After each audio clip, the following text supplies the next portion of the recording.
Welcome back to the Future Quake Show. I am Dr. Future. And I am Tom Bionic. And we're back for another week of shows. Yeah, it's Monday. And another fantastic interview that needs to start very, very quickly. Yes. This week we have Guy Malone, who is the host of the radio show Live from Roswell, also known as the Alien Stranger and the originator of the Alien Resistance Headquarters, and one amazing guy. Yeah. A guy who's had a big impact on my life the last couple of years. Of course, we get into that at the interview, so we probably need to get onto it. Yeah, let's just get right into it. Here is Guy Malone. And we'll have much to say about it when we come right back to Future Quake. Ladies and gentlemen, welcome to the Future Quake Show. I am Dr. Future. And I'm Tom Bionic. And we have a guest today, and for this week, who we have waited some time to corral. Yeah. He is talk about people who are behind the scenes manipulating things. You know, we often talk about like on the Council on Foreign Relations or something? Higher, much higher than this. When we look for the people who are really the guys instrumental behind the scenes and even in front of the scenes, we're usually looking at bad dudes. But this time we have someone... He's a good guy. Who has created so many things that we are being blessed with on the Future Quake Show and elsewhere.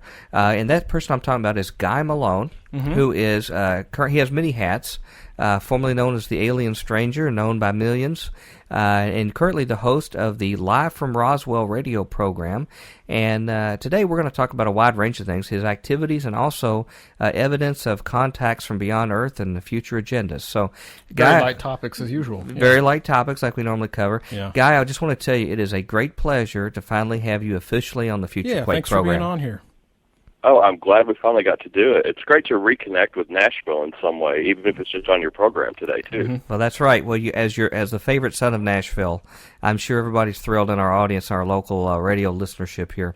You know, as I've told you before, and I've also told our radio listeners in the past, in the almost 4 years that we've aired Future Quake Show, that the conference that you put together, the Ancient of Days Conference, and particularly the 2005 edition that I went to Roswell, New Mexico, your current That's when you town. were here. That's right. The one that I went at had such a pronounced lifetime impact on me and my worldview, and its repercussions are still being felt in me, and I'm sure I'm not alone in the people who've been to those cataclysmic conferences that you put together. Wow. We have that and so many other things we want to discuss in our interview today, and we have very little time. So to just get things going real quickly, can you tell my fellow Futurians out there, along with Tom and I, a little bit about your background and your upbringing, including your Nashville connection for our local listeners, and how it led to your current interest today?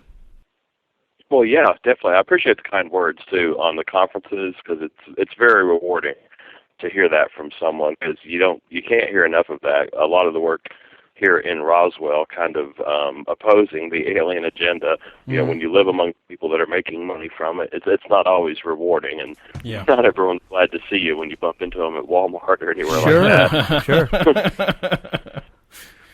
Yeah, tell us a little bit about yourself.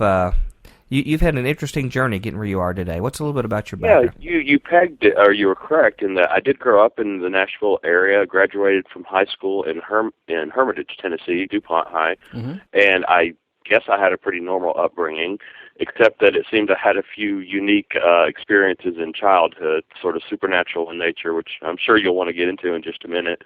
Our house was without a strict religious foundation, and I had more than a few lost years wandering before becoming a Christian.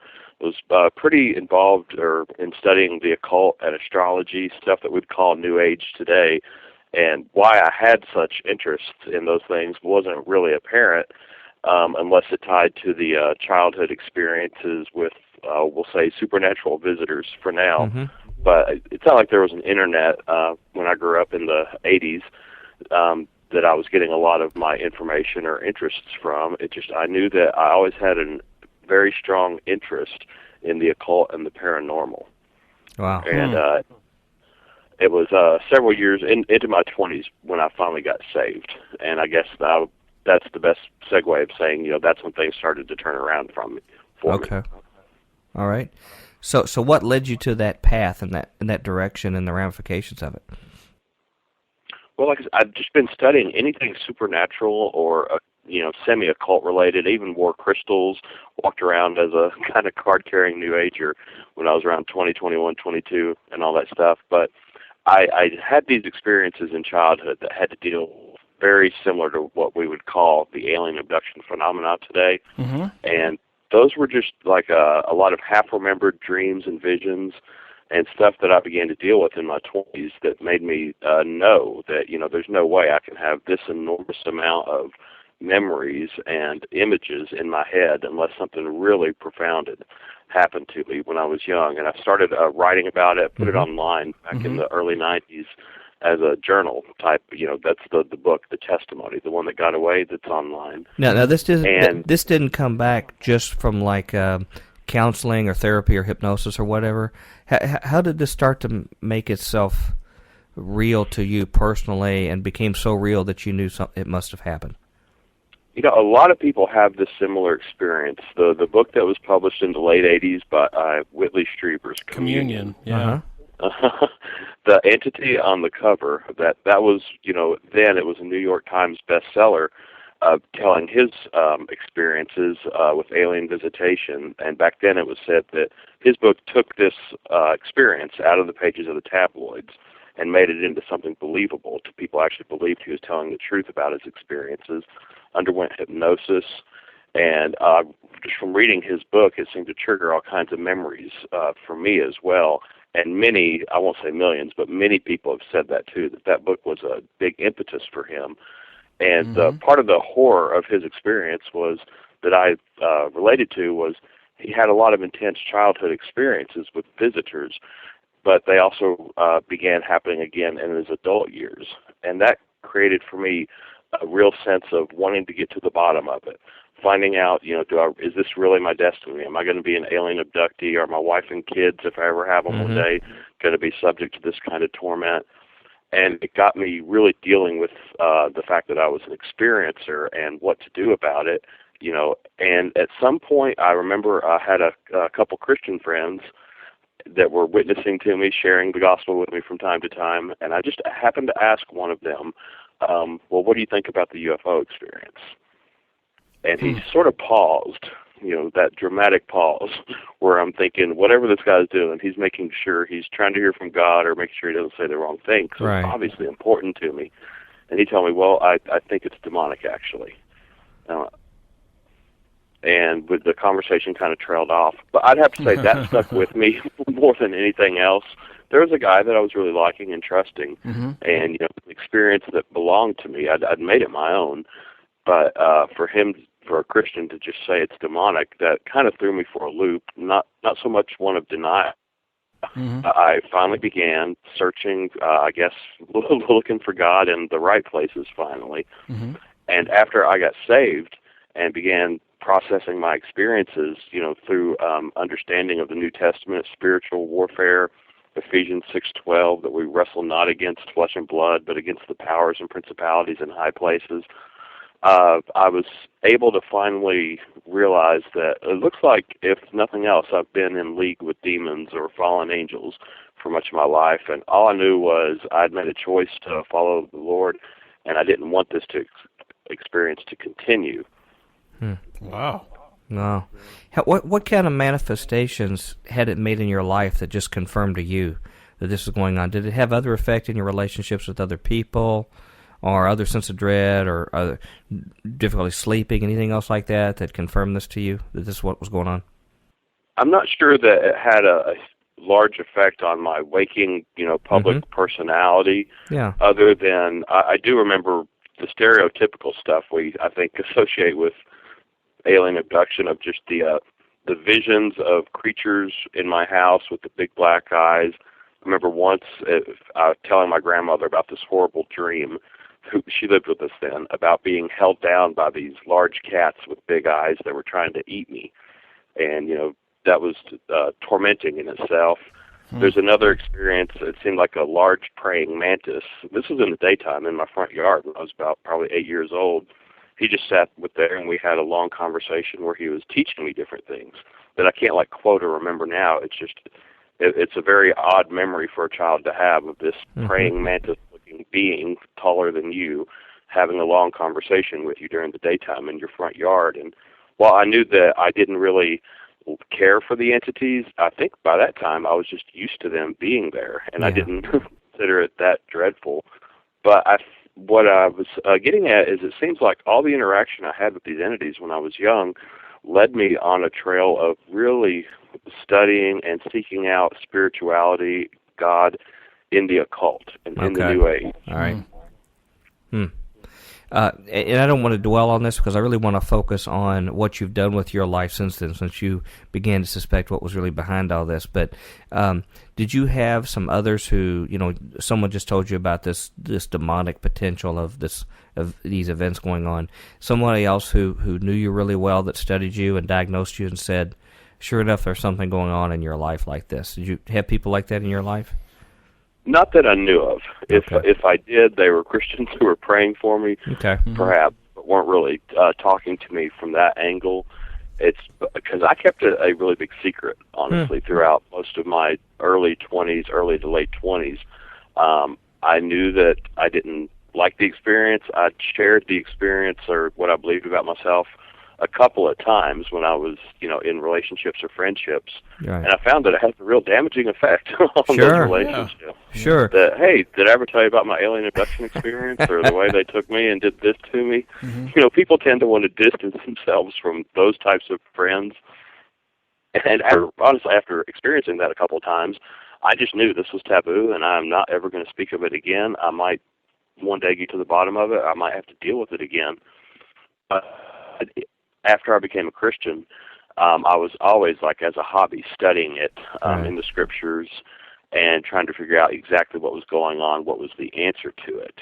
And I found a ton having to do with just the New Testament descriptions of angels and demons who come and bring false gospels, who exist only to torment people, and who lead you down a path away from Christ and away from God. And I knew eventually from the messages, the teachings, that that's what I had dealt with. And you still in Nashville during all this going on? Yeah, I was until the late 90s. Oh. But you were doing this on your own. I assume you didn't have a whole lot of books or references or other things that had pre-processed what was going on that you used, or did you have I looked, and in the 90s especially, I could not find anything in the Christian bookstores dealing with UFOs.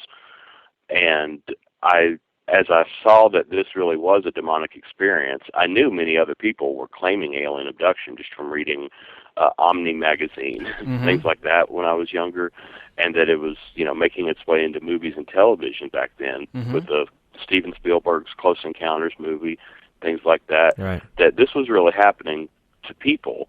And if their experience was going to be anything like mine, I considered myself as one of the very few, if not the only one, that got away from the occult influence when I was saved. And I had a burden to just write my stories out and to give a New Testament analysis of what was going on.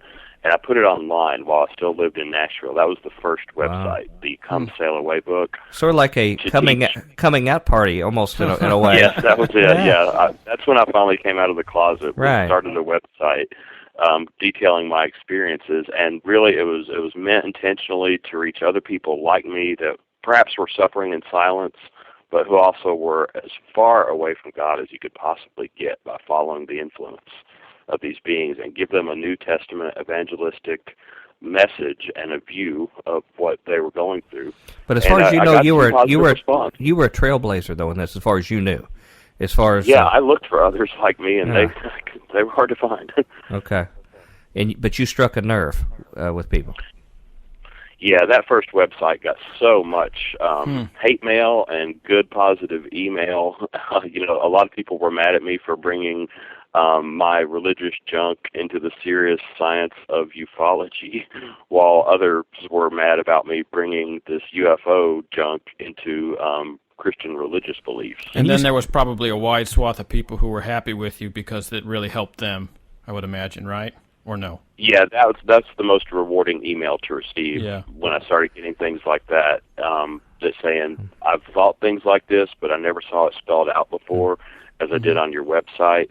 I got good links early on. 10 years ago, easy to like a link from the Art Bell webpage, and went from 20 hits a day maybe to 600 hits overnight. Oh, Wow. good. So the people who were most affected by this were finding it on the internet, and they were, I'm sure many rejected it, but you know what's quite a few ironic? seem to None of that has benefited. changed. None of that has changed as far as the three camps.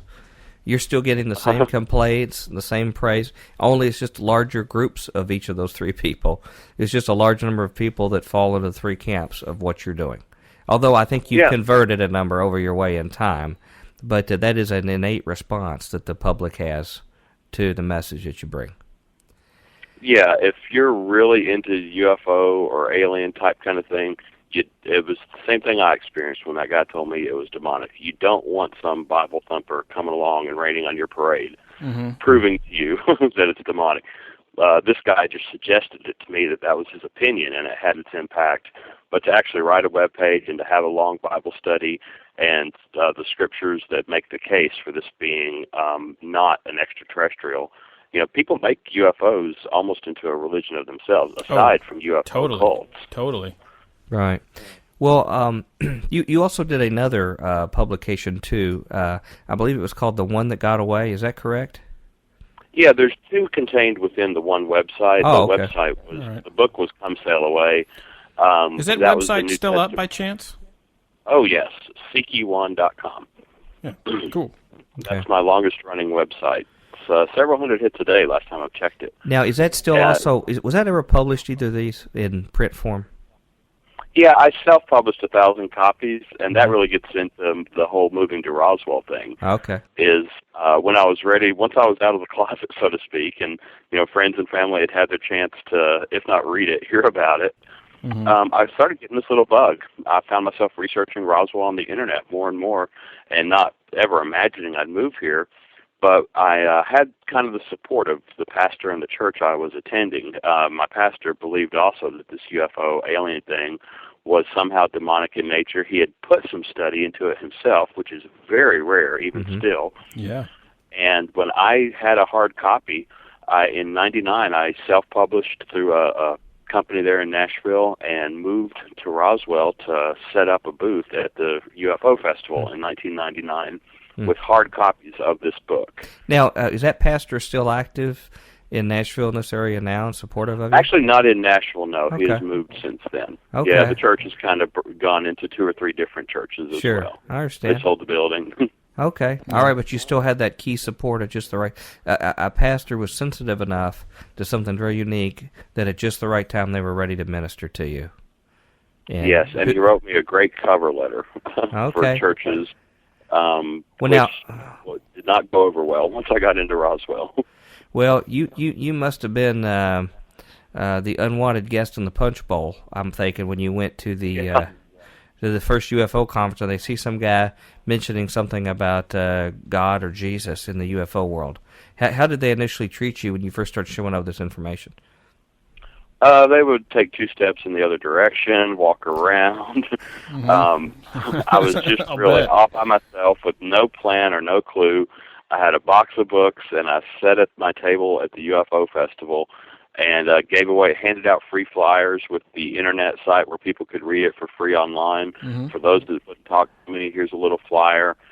And the funny thing was, I thought that the churches, the Christian community in Roswell, would actually be glad to see a Christian coming to, from a real church with a cover letter, a published book, to deal with this phenomena from a biblical perspective. Since the town of Roswell, what else is it known for? Right. And it turns out that the whole UFO alien merchandising is so entrenched and so embedded here in Roswell that while I found a good church to attend, who eventually was supportive when I opened the storefront, as a topic of conversation or endorsement, I couldn't get a peep out of any church I would visit or give a free copy of the book to or talk to, because so many people are making money here.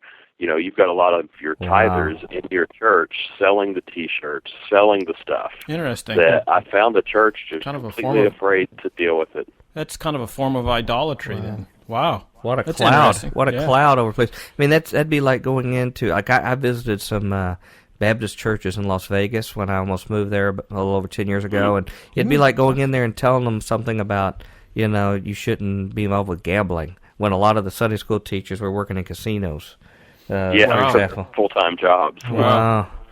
The perfect analogy I finally found, because I would ask, well, do the churches here support you? And if the answer to that question is no, people would think, well, either there's something wrong with them and I didn't want to diss them, or there must be something wrong with me and my teachings. Yeah, right. And that's why the churches aren't endorsing. I finally figured out the best analogy would be like, if you got this odd calling to move to the North Pole, where everybody in town makes money dressing up as elves and selling pictures of tourists' kids with Santa Claus, and there's reindeer everywhere, and people, the Baptist church deacons are making money from their side business, and then you show up there and you open up something in the heart of downtown with a big sign that says Jesus is the reason for the season.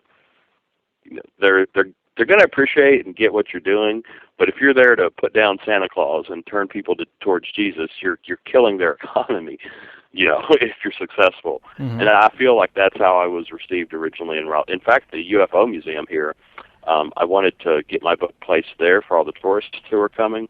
They wouldn't even carry the book because it dealt with religion, was what they said, which I could almost accept that.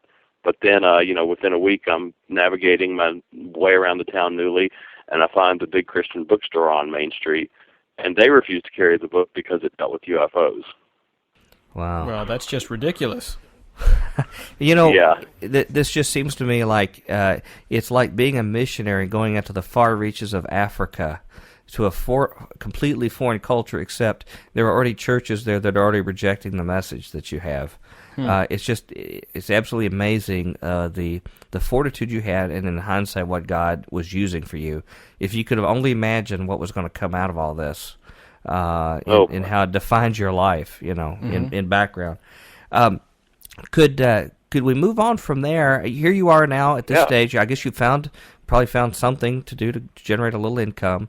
You're trying this. You're getting door slams everywhere. You're unwanted by the Christian community and the non-Christian community. You've upset the apple cart. Everybody's sort of got a handshake agreement together, making big money, making hay while the sun shines. And then here you come in with this message. What happened over time to turn the corner? How did you really establish a foothold in a beachhead toward more toward what you did today? Without knowing I would do this when I moved, but since every door I tried was closed, no store would carry my book, got the odd idea to open my own storefront. And before really getting into that, is we put together a website with some people I knew from the internet, Pastor Chris Ward in Florida and Joe Jordan, whom you've had on the program. Yeah. Right. Yeah. Chris and I had biblical studies showing that this is fallen angels, not extraterrestrials, and Joe was successfully ministering with people, stopping the abduction phenomena in the name of Jesus Christ, just through deliverance and teaching them what they were really dealing with wasn't aliens. Now, when was this? Quite effective. When was this about? I put the website together, joining the three of us for the first time in 1999. Wow, that's still some time ago. Okay. Yeah, it was alienresistance.org, and it still is, alienresistance.org, which combined all three of our teachings. But since I could not find any venue or market for my book to reach the people that I felt that was my job to do, I wound up with the help of being under Chris's 501c3, opening a storefront here in Roswell, nonprofit that I would work in my spare time when I wasn't working. And I found out eventually that there were many other books from different Christians in the field who weren't having much more success than I. And I had a bookstore going for several years that offered biblical perspectives on UFOs and abductions. And just having that, like you said, beachhead storefront thing with a sign, facing down the UFO museum, said the scripture, every knee shall bow, whether in heaven, on earth, under the earth. Did you have the alien head with the bar across it at that time? Yeah. Okay. Yeah. The UFO Museum had to look at that directly across the street from them for about 3 years. all of the tourists, here you have, 50,000 or so tourists every year for the UFO Festival, and they're looking and they're confronted with you, standing there. We have one member in the kingdom of God sitting up there with a few friends, and you're holding that beachfront right there in the center of darkness in the enemy's camp. Right. And what I found from running the storefront is the tourists themselves, like the 95 percentile and up, they actually weren't what I considered my target audience. My target audience was people who had been already persuaded into occult doctrines and New Age religions by either experiences or an interest in alien entities and things like that, because the message they bring is so anti-gospel and so anti-Christ. They talk about how aliens tweaked human DNA to create man on Earth, that everything you read about in the Bible is really a UFO experience, like the whole cloud by day, fire by night. That was a UFO that the Israelites followed, that the reason Elijah ascended into heaven, that he was on a UFO, that Jesus was actually the product of artificial insemination. Mary wasn't overshadowed by the Holy Spirit. She was abducted and impregnated by aliens, and Jesus was a hybrid. And this has all gone from New Age books to now it's on the History Channel, Discovery Channel, right? Even shows that are being produced by the main networks. So now this has all become sort of the standard culture. Yeah, but in Roswell, as far as the tourists that come, turns out a lot of them are just families who are vacationing. They were traveling from one point to the other, and they'd pull over in Roswell to get some pictures and get some laughs. But they weren't heavily indoctrinated by these programs, books, or cults or anything. So I started, a part of the outreach we were doing, other than having a storefront in Roswell, was going to UFO conferences around the country, setting up a table, doing exactly what I was doing there in Roswell, with books and flyers with Christian and biblical perspectives. So you went on the offensive. You weren't just holding a beachhead in that store. You weren't going to leave these people alone. You were going to be in their face in a nice way no matter what. Yeah, and I wound up showing up at their conferences. And there's pretty close to a dozen of them around the country. Again, with my little table with some books and information on how this is a spiritual phenomenon, how the people that are fascinated by, because that's my target audience. The people who are traveling to attend a UFO conference, they have a real felt need in many cases. They want to know what's going on. And I was not as, I was welcomed in a way I didn't expect, because I found as long as you're calm and you just present your piece of the puzzle, the people that are traveling to the events, maybe not the ones that are holding them or speaking at them, but the ones that are traveling, they really, really want to know the truth for some reason, whether they've had an experience or an abduction, a sighting or something they can't explain, or just a strong bent towards philosophy and religion.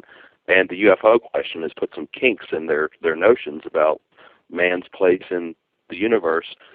They just wanted to know, and as long as you were there calmly and giving them information, they were usually pretty appreciative. They couldn't find it anywhere else. They couldn't find that information anywhere else, I'm assuming. Yeah, I would say that their heart's cry was to know God, and they were looking through many avenues of spirituality. Someone was there representing the gospel, both in Roswell and at the conferences. And, you have people that don't like that sort of thing, of course, wherever you go. Sure. But, you're in it for the one, not for the 99.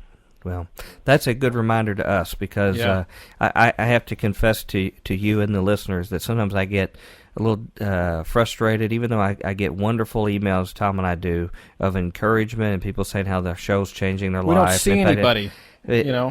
Sometimes when you're doing things like this and you're going against the stream of the mainstream people with all the money and the resources and everything, you get discouraged easy when except for the wonderful emails, you don't get a lot of feedback. Yeah. But then I think about somebody like you who blazed the trail way before we did and all this kind of stuff, mostly alone, and then just one or two of you, not always getting the feedback. And the fact is, you're there for the remnant of people who can be reached and who can have deliverance, even if it was just a handful of people.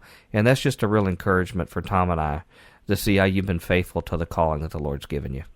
Well, I've almost bailed on it more than once. Yeah. It really is that discouraging. Sure. It really can be that discouraging from time to time, the opposition and the hate mail and the looks and get out of town and things like that. Well, the thing is, kind of want to throw at you. You're not hanging out in a great big in the center of all the involvement of some mega church, telling them all the kind of things they like to hear, just only talking about the issues that care to them and the stuff that they like to be. You're establishing a beachhead where nobody else went. With your personality, I mean, you could definitely, be extremely popular if you wanted to go with the rest of the trout, go that direction. However, you're going in the area where nobody is working the field, and it's lonely, and sometimes a lot of the heat you get, we find, are from people that are people of faith, as well as people that aren't. Sometimes they have valid criticisms for us, but a lot of times it's just that, you stepped out of line, buddy, with the stream of things, and, hopefully we can all encourage each other and know that, those are the kind of places where Jesus is hanging out. Jesus wasn't going where all the mainstream religious movement was going. He was ahead in other areas, and he was hanging out with other people that were unpopular with him, but also he was with people that people in the mainstream church, or whoever the religious people at the time were, would reject. He hung out with the tax collectors and the quote sinners and all this other kind of stuff. And in their own way, the people that you related to were people who would not be welcome in a church, let's face it. But you were basically the minister that God sent to them. And you're almost a de facto chaplain for that community, whether you see it or not. And you've borne a lot of fruit from it. So you went to this stage where you're going to these conferences. How did things continue to grow in your presence there, and how it more fully defined the character of what your ministry grew into? Well, I found that a lot of people, they didn't always like the message, but something kind you said personality-wise, I don't usually act that hysterically. Well, I do sometimes. I don't know. I've seen your business card. But you're a fun guy to be around. You're an enjoyable. Even if somebody wasn't ready yet to buy all the Christian stuff, and hopefully they will.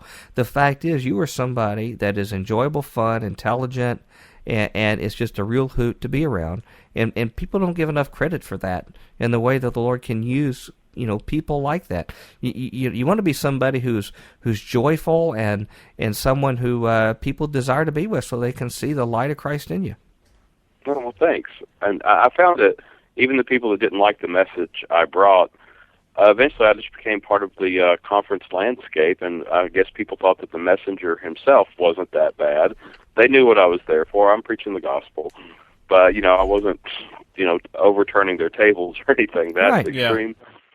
And when I was saying that, it seemed like the conferences were our target audience. The people who are going to spend money and travel to go to conferences is really the ones who are most entrenched or most curious, and therefore likely to become entrenched.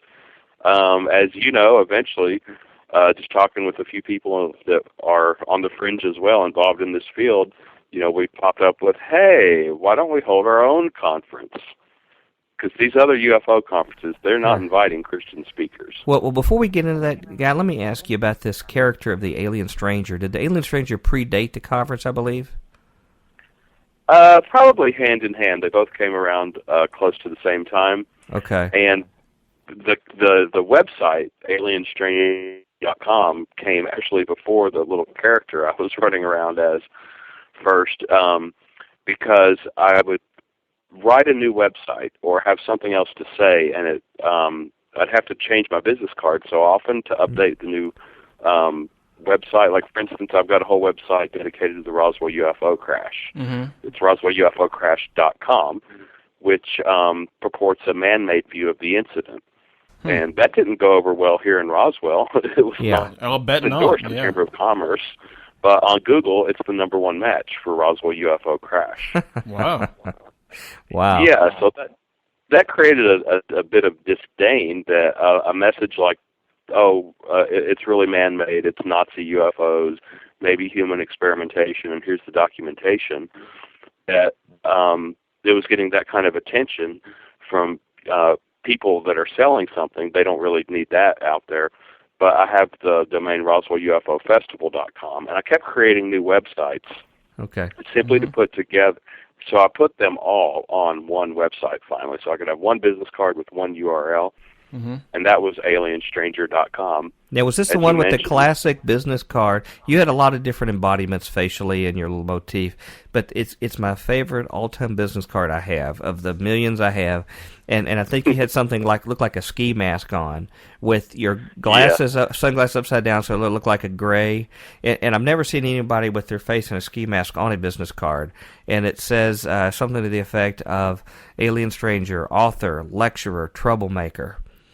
And that's based on a true story. And I thought nothing ever described your personality better than that definition right there. And that, to me, just embodied your personality as a whole. If people go to your websites and they go look at some of this information, you always, while you talk about very, very serious things and you don't try to water it down, this is something that you have in common with the Future Quake show. I guess there's very few of us. In fact, there may only be two of us that really goes, that you almost have to keep a little sense of irony and keep a little bit of levity in it, or people just get, suicidal on stuff and get real down on the mouth. It's easy to get dark about this stuff. And actually, people on the outside find it more appealing is when you can sort of keep your head about everything, because like we, is that we're going to win this battle overall. Ultimately, victory has been assured. The question is, how much territory in serving the Lord can we help as far as souls that can hear and can be brought over to the winning side? Yeah. And so, we have right to be joyous about what we do, but your personality adds so much. It attracts me. It wants me to go read your website to see, a little bit, a few snickers or things like that, or your personality comes out. We get compliments on that in Future Quake, that the fact when we do our review of the news, we're able to keep a little tongue-in-cheek, see irony even in the darkest of things that we talk about, and you can still be a Christian and be that way. So I didn't mean to... joy is what... Yeah. Joy is important, is what you said. And security. Joy. Sells more people. And be secure. Be secure in who you are. You don't have to, these topics are so intense of their very nature. You almost have to give a little relief valve for them while you're sharing it, or just people get wigged out. And I'm sure you've had to talk to people like we have to tell people to, catch your breath, it's going to be all right. We're going to get through all this together. So I've just found that very, very effective in what you've done. And it's just been a very attractive part of how you put your personality into your ministry. But anyway, I think you missed the whole makeup phase, didn't you? Well, the silver paint phase. Oh, I've seen pictures. Yeah, I'll get you a copy of that business card if I still have any. But I evolved from just a ski mask and sunglasses, because that's kind of hot. Right. Walk around in the mask with the gray-colored ski mask and the upside-down sunglasses, to shaving my head entirely, which wasn't a great loss, I assure you. But and then, occasionally, just to get some attention or stand on a street corner, be painted gray with the more custom sunglasses on. Right. And, of course, everybody that visits Roswell wants a picture of that guy. Well, you were like... But it was a good opportunity to give out business cards. Right, and it was like the Where's Waldo? People would look at UFO conferences to see the head of the alien stranger pop into the frame every place. But the thing is that you were making yourself an institution in that community of people, so then that gave you access to people to share your message. And if people could learn, I would rather see somebody like a Guy Malone than I would a Rick Warren to teach fellow evangelicals how to reach out to the world and make a difference. I respect how you've done it. Even though you, in hindsight, you may have said you just, sort of staggered along from one idea to the next and see what worked or whatever. But the fact is that I believe my book that it worked.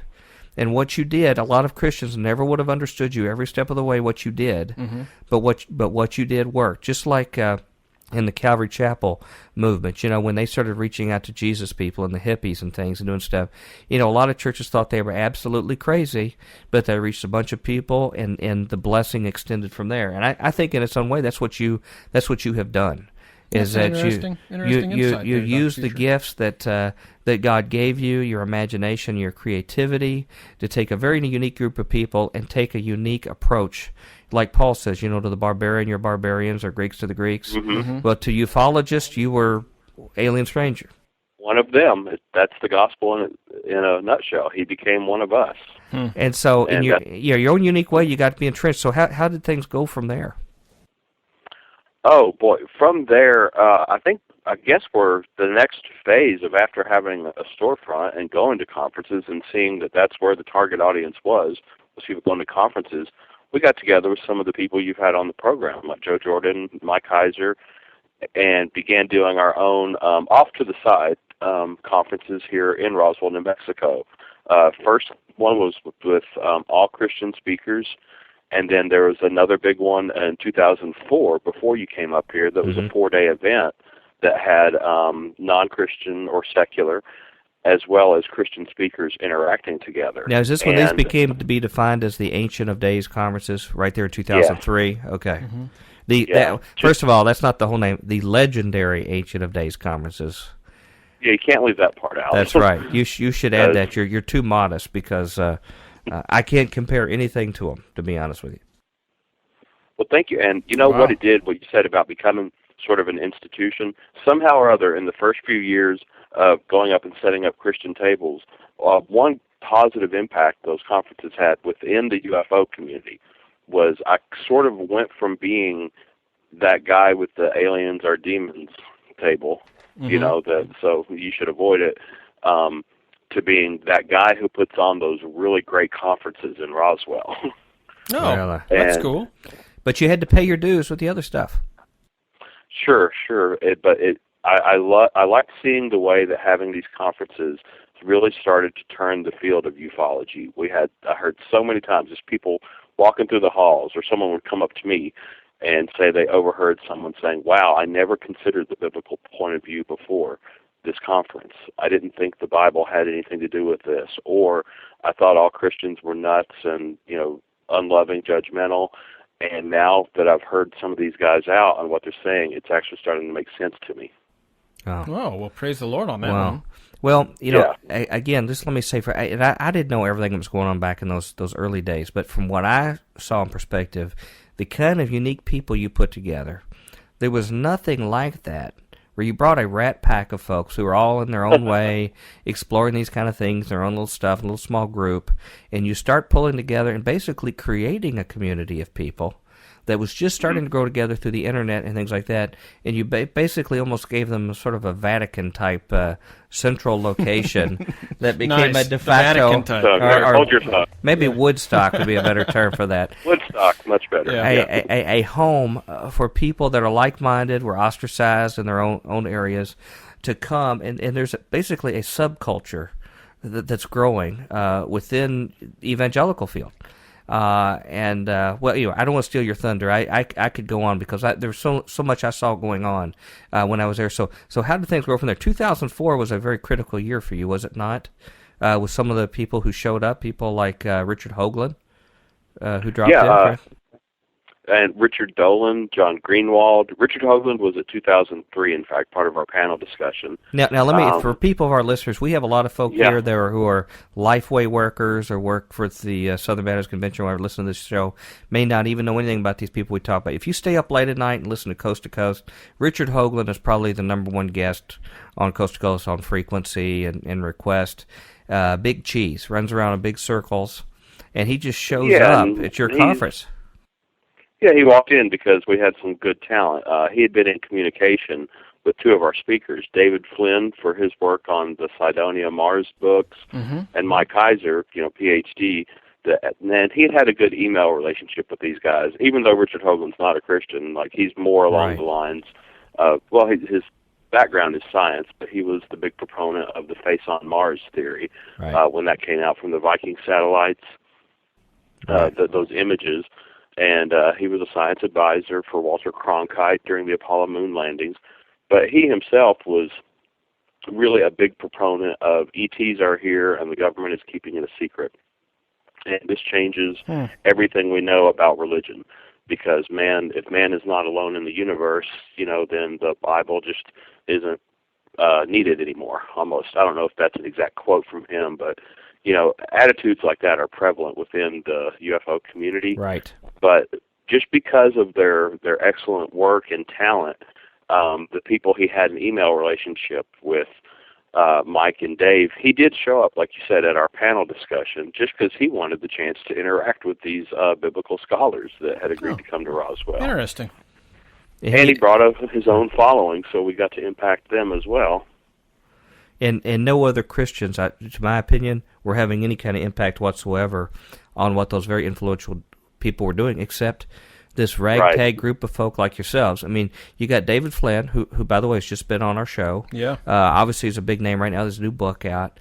But you have a group of people who have had such a huge impact in the world, and I think it's just even beginning. But you had those people under one roof doing it. And, you know, there's the only Christian witness. The only people that show up representing the Bible side to the table are you.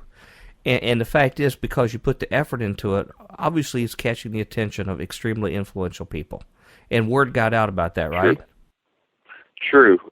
You'd mentioned off-air or earlier about my involvement with the 2007 festival, to where, you know, beforehand, Guy Malone was practically a dirty word in Roswell. Yeah. From all sides, is that the competence of putting together these major conferences with major speakers and drawing, more than a few tourists to Roswell. I think it finally got the attention when the city was ready to start directing events for the 60th annual UFO festival last year, 2007. Just because I was good at putting together conferences, regardless of what I was saying, they invited me onto the mayor's UFO festival committee, and they had me select all the conference speakers. Oh, great. That the city was going to have that year. And that was a big one. That was the most tourists we've seen in 10 years. All the hotels were sold out a month in advance, several nights in a row. And it's sort of like the David or Joseph kind of thing of being involved, or Daniel or Joseph, being involved right there in the heart of the what the city's doing, or the politics. Daniel and Joseph both. Yeah, good analogies, yeah. Yeah, and I got to continue now that the city is ready to put together some speakers. I picked the best in the field, secular ones. My biggest role was to keep the New Age ones out, to where people wouldn't be indoctrinated with those types of doctrines, and then brought in 4 or 5 Christian speakers to give lectures as well for the tourists who were coming, who were looking for serious information on this. I knew the biblical perspective had to be in the mix for them. So we had a big convention center full of, tourists and speakers and people hawking their books and things like that. But well placed and scattered about were also several Christians. And I figured, get 4 or 5 Christians in there, and that's enough room for God to move. You are fighting a battle that the rest... it's like what we talk about, you hear it in the Cold War, while soldiers are over in some godforsaken part of ground fighting over some hill while the rest of America sleeps and sleeps secure that night. The rest of the church is off in their little things, and then here you are in these areas like this contending for the faith. Some guy with a ski mask and upside-down glasses. who is Jesus' right-hand man, contending for the faith there. If you can give me just a little brief time or a second to just mention my experience at the 2005 conference. I saw some names listed, and I wish I could go back, because I could almost look at my worldview in 2 phases: the pre-Ancient of Days 2005 Mike Bennett, and the post. In that pre-time, I basically saw the world through a certain way. I had just seen a few things, a few random websites of Peter Goodgame, of like Red Moon Rising, of I think the Watcher website David Flynn bumped into, but very, very little I knew. I just heard a book with Patrick Heron, but then all of a sudden I see these names and they're all at one place, and I thought, man, this is a place I got to go. Roswell, what a cool place out in the middle of the desert, a great history. Took a good buddy with me. We went out there. All of it you can see at archived at futurequake.com, all the photos from it. When I went out there, I had no idea to be prepared. First of all, I could feel something in the air. When I went there was a different atmosphere.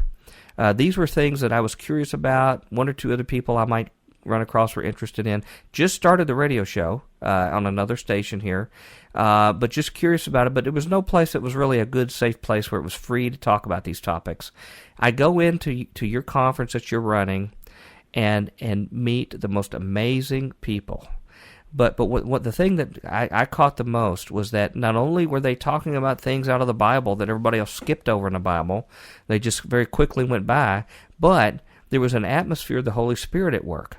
I actually saw God's interesting. Spirit move in people's lives. I saw it move between some of your staff and people that were visiting them. I saw it working when people that were on the New Age side of things came over and debated Joe Jordan and the other pastors after that. I saw God's hand work there.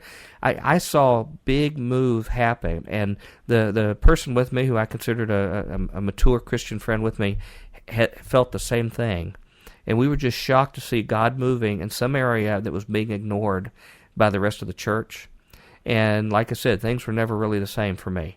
I recognized that this was the kind of people that I belonged to and that I wanted to be a part of, where God was doing His own things through people like yourself and contending away from the mainstream of where everybody was going. And I felt like we're even being more faithful to the biblical record and being more honest, and actually a group of people that was more prepared for the challenges that tomorrow holds in our society than the mainstream Christian folk. Jeez, Mike. All that you're missing is like they carried the ark in and the Shekinah glory came down. And well, that may have happened too, but that may have been like down the list on some of the good things. But there were so many positive things that had changed my Moses psyche actually and walked worldview. through the front door. I mean, yeah, that would have been probably third best thing if that happened. But I just want people to understand that there are people who they don't know, people who walk a little different way, go to a different group of people, minister to them. That God is there doing their thing. And what we see when we watch TV, we see everyone talking about the UFO issue, everyone's addressing it, now the Catholic Church is addressing it, all this stuff. But you were already there. You were addressing it there when it wasn't cool. And now God is building up your effectiveness in ministry. And I just want to tell you, it's a privilege for me to know you and to be on the periphery of what it is. And there probably still wouldn't be a Future Quake on the air today had it not been for what you did there. One, Wow. because a lot of your guests have made their ways through here regularly. But two, it just gave me that shot in the arm to know that we were doing something important. And so I guess for better or for worse, we're sort of part of the legacy of what you did there. And I want to encourage everybody to go support you. You have DVDs of all these things that you've the conference that you've done. You've been very good to archive it, to have it available, so it still ministers to people. Unfortunately, some of the biggest treasuries in my entire library were my DVDs from the 2005 conference that I bought there and have treasured, shown to everybody here. We've watched it and debated the talks. Somehow, I don't know if I've misplaced them in the last couple of months, because I was using them for a research topic for my United Nations speech that I gave. Yeah, and I look forward to seeing that one live. Either somebody else picked them up or whatever, so I need to go back and pick some more of the 2005 up, and I have some from some of the other years. Everybody, and we'll make sure that's clear at the end of our interview here. You need to get the DVDs. You need to get them and watch them. They're a great thing to just sit on your couch and watch, or bring some friends over if you've had dinner and watch. It's a ministry. It's a gift that keeps on giving. Have you had a lot of people pick up those DVDs from the Ancient of Days conferences since you started holding them? Yeah, almost daily. They're still online, like you said, and they really do get shipped globally, worldwide. We ship to as many countries as we do states. Sometimes it feels like. I think the big hook I've got going, other than the topics themselves are fascinating, is that it's set on a name-your-own-price donations basis. Oh, interesting. Sometimes people really take advantage of that and, give $1 or $2 to get, several DVDs, and then we have people that turn around and give $50 for one. And it balanced out. That was a struggle, figuring out how to do that. I wanted to get the information out, but I didn't have the financial means to just start burning copies and giving them away willy-nilly in the street. But by putting them online with that odd offer, name your own price, donations basis, and ask for whichever DVDs you're interested in on what topics. I think in our normal secular surfing the web and buying stuff mindset, we don't quite know how to process that or what to do. Well, I don't want to give up a whole lot of money because I'm a bargain shopper, but I don't want to rip these guys off either. And I think it just allows a moment for a person to interact with the Holy Spirit. You're right. To find out whether they really want these. Is this something they want? Whatever they give. Well, we had someone give a penny recently online, and nice. Not that I encourage that, but and asked for a 6 DVD set, and we shipped them. Yeah. But it's thankfully there's plenty of other people that turn around and give 10, 20, 30, 40, 50, 60, 70, 80, or $100. You know, the cool thing is that your father owns the cattle on 1,000 hills. And if you are going about it being faithful with your talents and you're getting that stuff out there and it's changing people's heart and soul and mind, it behooves the Lord to invest in you to keep what you're doing out there and going. So that's the one thing you can rest in, as long as you want to be faithful in being a shrewd manager of what you have, of the information and the purposes of your master. We know he's shrewd enough himself that he's going to keep the support there to a level that he thinks appropriate. And he's also going to, he has his own collection agencies with people too. If people aren't doing what they need to do with folks. Let me just quickly mention, just so people have an understanding, the kind of people, the one I went to had, speaking, Dr. Michael Heiser, David Flynn, Norm Franz, Patrick Heron from the Nephilim, the Pyramid of the Apocalypse book, had Stan Deo speak. I'm trying to think whoever else I'm missing. There were Bill Schneblin. Bill Schneblin. Oh yeah, oh, how could you fail Bill Schneblin? Had him speak there as well too. And I mean, what an incredible panel of people! And had panel sessions. We had debates with people who came from the New Age side of the UFO festival, challenging the pastors there, and spiritual warfare going right in front of our very eyes. We got to hear the shofar blasted and dedication and worship of the Lord Jesus. Right there in front of everyone. You even went out to this gang, what I consider, again, the Rat Pack in Christian ufology. And Joe Jordan also, let me remember him speaking as well, too. Went out to the site of the Roswell crash, and you guys prayed, anointed the land, and rededicated the land back to Jesus Christ. And cool. I was just so moved to see people doing these kind of things. It was like real Christianity. It was almost like the first time I ever read a book on Bible prophecy, and suddenly the Bible and Christianity became alive to me. Like, well, gee, it's really happening here today. I had another experience like that when I was at the conference you were at. And so since then, what is a taste of some of the topics? If people want to get DVDs of prior events, what are the kind of topics they could look up and find talks on? I think some of the most popular stuff is Mike on Genesis 6 and the Nephilim, the hybridization that goes on, or that was going on in the Genesis 6 pre-flood world, and the talk I have on the Book of Enoch, how that's not so much canon, but it's referenced in the New Testament, and how the fallen angels' activities in the past relates to today, because a very important cornerstone of what we've always taught is something that Pastor Chris says, is that there's nothing new under the sun. Yeah. What has been will be again. If you think this UFO or abductee or type phenomena is something new for the 20th century, you're wrong, because the Bible says there's nothing new under the sun. It's all going to be done again. It's been done before, and people can get a glimpse at what's coming down the pike, I think, spiritually or prophetically speaking, when, just as your own talk, when these spirit beings interact with mankind and they bring new doctrines, new teachings. So that Genesis 6 talk has a lot to do with it. David's stuff about earth and heaven, the Cydonia region of Mars and the parallels to the ancient structures on Earth, that's very deep, fascinating stuff as well that people really get into, I think. And if there's any fault with all of what we've done so far, it's something I've realized, and actually I think I'm segueing here into what's coming, is that a lot of this stuff, like you said, there was for a community of people like you who were into this and were looking for information, who were studying. Maybe you've read Chuck Missler's book. Maybe you know the term Nephilim already. Maybe you already believe that UFOs are going to explain away the rapture somehow or something like that. People that have thought those things before, they found a lot of comfort and a lot of edification from the DVDs we have. But if there's any fault with what we've done, is that there's still plenty of the church out there that has never thought twice about this stuff.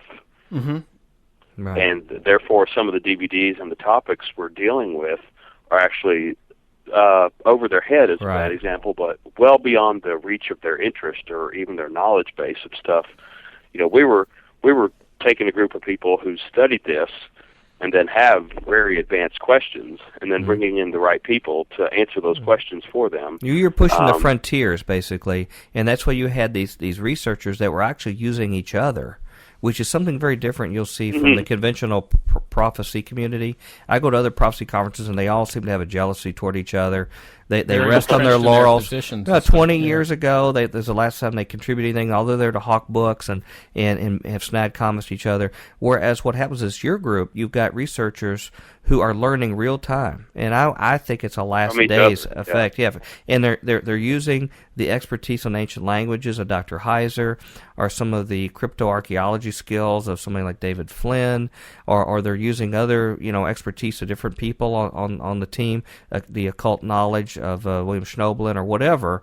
A completely different atmosphere of working together. But you were right; they're pushing the cutting edge, and you're saying for the average person out here, they're just overwhelmed by this, and it requires a certain level of basic biblical knowledge. And I think that's what you've been good at. You've had 101 type DVDs and things like that, and you're focusing on trying to reach a larger masses. You've already reached the people who are really thirsting for this information and pursuing it.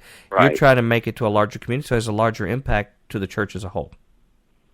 Yeah, I think the future of like the next conference we do is I'd say the now that the New Age and now that the lost have been reached with biblical answers on the UFO phenomena through our sites and conferences, and then that little portion within the church, like you said, that was already asking these questions, I would have to say that as far as knowing the biblical truth to what's going on with the UFO or alien phenomena, especially the messages, especially the spiritual warfare, the largest unreached people group is the church.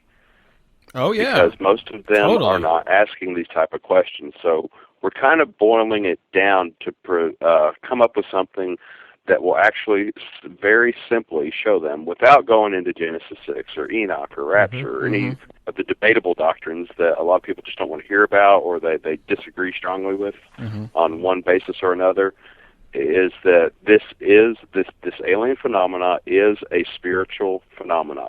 It is not extraterrestrial. And we need the church to realize that so that they'll be empowered to do, in effect, what we've been doing, and that's minister to other people in their own communities who are lost and who are looking to these things for answers. And some people sitting in their right. Sometimes people sitting in their own pews who feel like this, because the first thing beyond it saying whether it's spiritual or extraterrestrial, they first have to believe it's real, that these are not figments of imagination, regardless of who they figure, what the origin of it is that it is a real phenomenon that occurs. The majority of the public has already figured that out. The leadership within the church is sort of bringing up the rear and acknowledging what the people who are sitting in the pews have already known. Either they already have a understanding of looking on the data and understand that, or they have been oppressed in some way by it, whether they've had an abduction experience themselves, which we know it's much wider spread when we look at the hard data than what we'd like to believe it is. I'm sorry to interrupt you there, Guy, but I just want to make that point, is that I know that step one for you is, first of all, let them acknowledge that it is a reality, and then secondly, that the Bible has an answer. We're not clueless. All the polls, CNN, USA Today, Roper, it's upward of 3/4 to 90% on some of these polls that actually believe UFOs are real or the aliens are visiting the Earth. And the church hasn't yet found a way to incorporate that belief system. And I'm saying that's a belief system that people have, even if they're in your church. They're up Saturday night watching History Channel or Discovery, being convinced that UFOs are real, and then they're showing up Sunday morning wondering, well, what's the relevance of the church if all this stuff is really going on? And I'm afraid that we're having a deceiving the elect kind of phenomena going on, is that many church-going people are set up for a massive spiritual deception. The more real this stuff becomes, the more headlines about UFOs that appear, whether it's the Stevensville, Texas sighting recently, the Denver airport, ABC just did a special on it. People are being convinced that this stuff is real, and I think there's sort of a 1-2 punch coming of, 100 years ago, the church was kind of just blindsided by the topic of evolution. and I don't think the church has totally recovered from that, regained their footing scientifically. There's a lot of wonderful works on creationism that have countered it, but I still think most of the church believes in evolution. What's happening next is that the entities, the UFO phenomena, is representing a new global type of religion, saying that really mankind is about to join the Galactic Brotherhood. Right. You just need to shed off these ancient religious traditions of yours, realize that Jesus was one of us. Your Bible's true. Yeah. You just need to reinterpret it a little differently and realize that all that stuff was UFOs. And there's a huge portion of the church that is going to fall for it. Right. And we need to be able to help the church realize there is a spiritual agenda and there is a lot of deception involved in this spiritual phenomena that you call aliens. It's not that it's extraterrestrial life visiting the planet. There's definitely stuff going on, but a catchphrase I use often is that the Bible has the answer. Jesus is the answer. Right. Amen, brother. Well, I want to go back to that in our conclusion as we get to the last segment of our interview here. But I want to just take just a quick step back up to where we are looking forward. There was another recent event that made the news big time, and the reverberations of it are still going back and forth around the world right now from something that you observed there in Roswell this summer. What I find interesting, we didn't mention this before, and this is classic Guy Malone.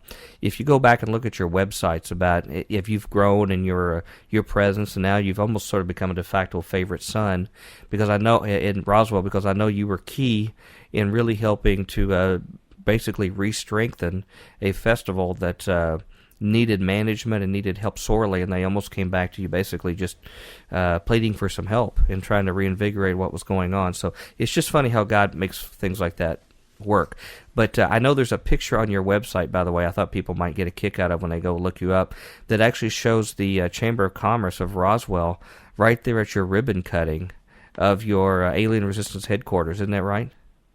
Yeah, that was in 2000 when Joe Jordan and Chris Ward were up here. Yeah. And it's not because they wanted to be, but I paid my $100 to join the Chamber of Commerce, so they had to come out. It's like required. Nice. You know, that's classic. And all of a sudden, I just love that. All of a sudden, they're asking you to help a couple years later. That's great. Got, the city fathers of Roswell having to represent. There's an alien with a bar head to it, saying every knee shall bow above. And they're right there celebrating the ribbon cutting for it. And, God, that's just part of what it's fascinating to see what the Lord's doing in your life. As things came up to this past summer, you were involved in a larger way over the whole festival. And I understand, is it somewhere like 50,000 people or so that come to these kind of things? Is that right? At the whole festival? That's the best numbers we had for the 2007 event, and that was a 60th anniversary. Anything ending in a 0 or a 5, it gets a lot of free media attention from all over the world. They actually come. This last year, the 61st, rode that wave very well. CBS News early show was here to broadcast live. We had a lot of other reporters and live broadcasts. In fact, on my the domain RoswellUFOFestival.com, I've got a lot of YouTube video of people that were here, along with photographs from the event. But 50,000, I think, would be high to say that happens year in, year out. But it's in the double digits. Okay, so lots of people. And there's lots of stuff you were responsible for in making a success. A lot of different facets. There's a million things to do there while you're there. Roswell is a really neat town. I mean, it's not really a small town, but it's not a big city. It's just, to me, just about right. And it's out in the middle of the desert. But anyway, one of the big auditoriums had a talk that Joe Jordan was involved with. That involved. A bunch of key speakers in ufology talked, a bunch of well-known names. But then Joe Jordan, and I believe Pastor Ruffino, was there.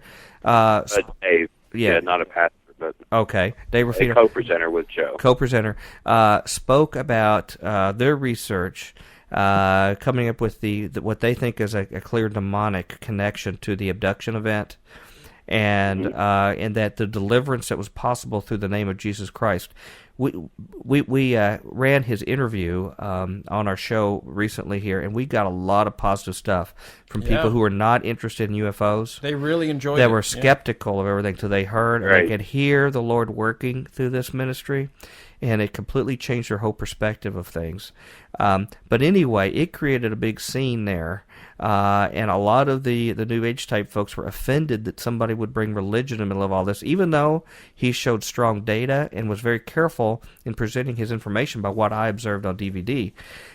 They were very offended that somebody was getting in their territory, which is sort of old hat for you. I think you've been there in that camp for a while. Yeah. But evidently there's still talk going on about that. What kind of impact did that whole event have? And what do you think it'll be in the long haul? Well, it got people that, like you said, were not looking at the biblical or Christian side of this to have to incorporate it into their worldview finally.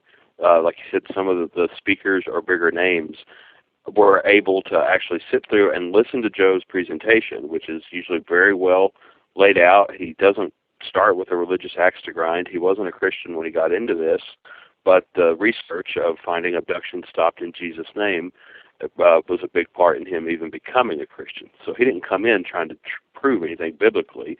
It's just that the truth sold him on what was really going on. So they had to hear that testimony first. Mm-hmm. Right. Basically, I'm one of you, coming from your research perspective. And it just got dropped as a big Christian or religious bomb, in that they had to deal with this phenomena might not be extraterrestrial. We have to account for the fact that there is a spiritual phenomena. And even some of the worst things that's being said is, as they're trying to process this is, well, maybe there's two things going on. Maybe there's really extraterrestrials who are doing some abducting and things like that. And then maybe there's fallen angels or demons who are doing it also. Yeah. So the push hasn't been quite made to actually sell all of those listeners on the point of view we're talking about, especially that Joe was presenting. But they're having to incorporate it into their worldview more than I think they bothered to, because Joe has spoken, as at these same conferences I've had for years. The DVDs have been going out, but they've been able to marginalize or ignore his message, I guess, what he brings. And this is the first time, I think, because, as you said, I was very involved in the 2007 festival, but that summer I also met a certain young lady, and as you know, took a wife. And I did the biblical. I'm taking a year off. Now you didn't. You make it sound like you like grabbed her with a bag or something. This was not like the Benai no, Elohim. She grabbed me with the bag. You were not like the Benai Elohim, right? I mean, no. If anything, you were the strange flesh, not vice versa, right? Great, nice analogy. Rather than remain involved with what the city was doing for 2008, I thought I made a good splash. I did my job for 2007. Yeah. I just told them I'm doing the biblical take a year off thing as a newlywed, and all the things that you witnessed or that you've said about 2008 and Joe organizing the conference. That I was a witness to that. I was on the outside of it. And I got to see someone else do and kind of take the hits that I'd been doing. But he took it a lot more square in the jaw than I think I had as well. Yeah. But, Guy, the connection all comes back. No matter what other people might say or how they might spin it their own way or whatever that, it still finds a root back in you. None of this stuff would have happened had it not been for you. And you're not done yet, because yet another manifestation you have that's a whole other dimension to you, is your show Live from Roswell, correct? Your radio show? Yeah, that's been going on for not quite 2 years, but well over a year and a half. It's an amazing opportunity. I kind of wanted to do an interview program, but you know the kind of work that goes into it, and I am not that much of a techie. And I was trying to find out how to broadcast on Live 365 or something, and they just said, all I wanted to do was pick up my telephone and be on the air and interview friends and interesting people in the field. Well, someone finally approached me offering me that on a large paranormal radio network. Again, my target audience of the people who are seeking this stuff, who are already entrenched or who are influenced by a lot of, we'll just say, New Age or occult doctrines, and people who are fascinated and heavily into the UFO thing. So he approached me. We have a program that broadcasts globally on the internet. It's livefromroswell.com, and it's FM in New Orleans as well, where the producer lives. Wow. And I literally pick up my phone and he calls someone else, and we have an interview program. And sometimes it's Christian people, sometimes it's not. Uh-huh.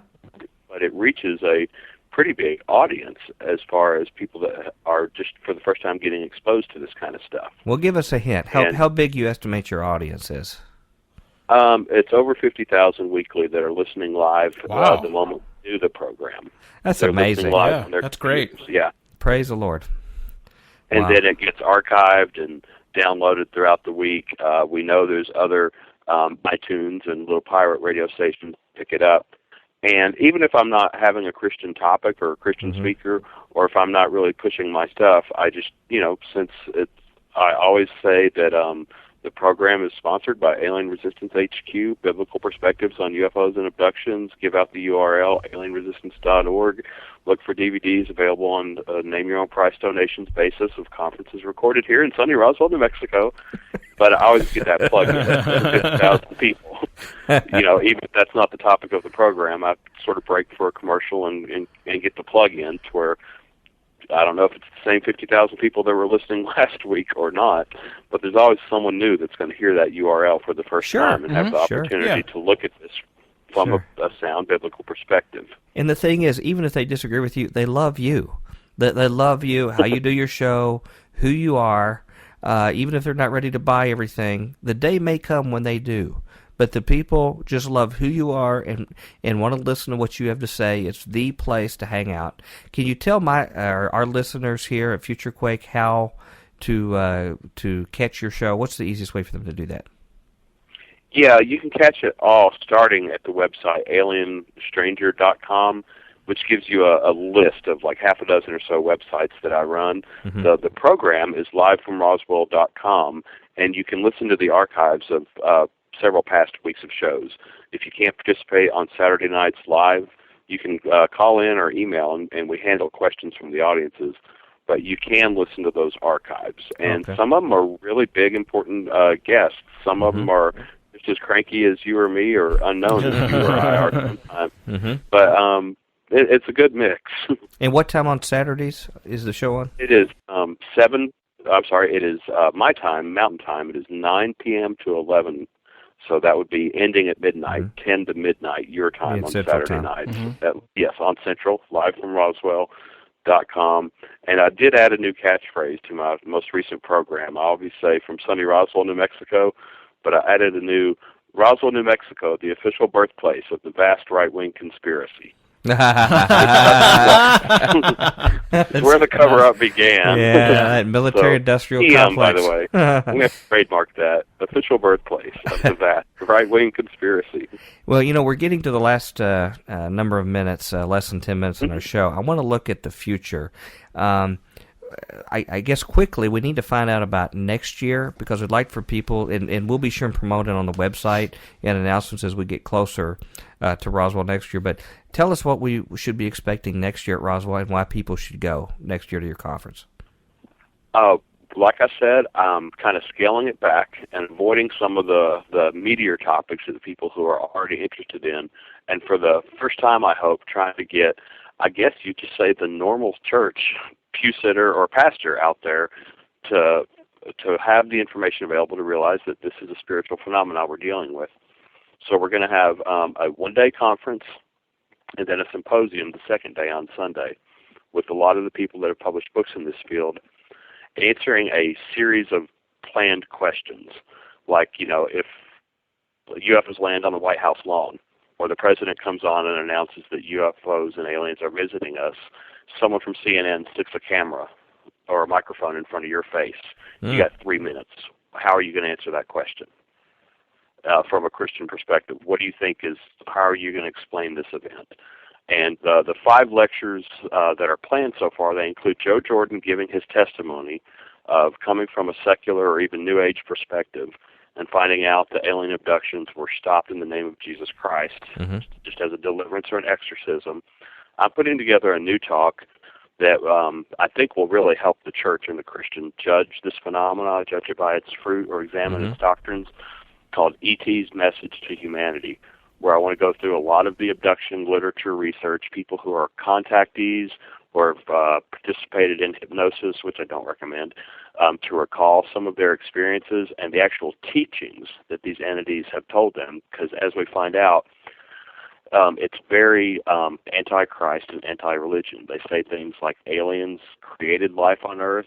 They say that Jesus is really a hybrid. He's one of us, that your planet is about to go through massive Earth changes. Just like Matthew 24 says, they're repeating what Jesus says, but putting their own spin on it. There's going to be earthquakes and cleansing, and you must join us New Age aliens in order to vibrate yourself to a higher plane so that you personally can survive the earth changes and reincarnate to a higher level.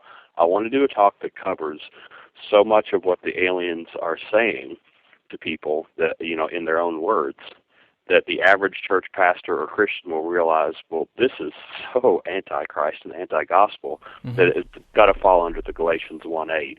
Whether we are an angel from heaven, bring you any other gospel, let that one be accursed or anathema.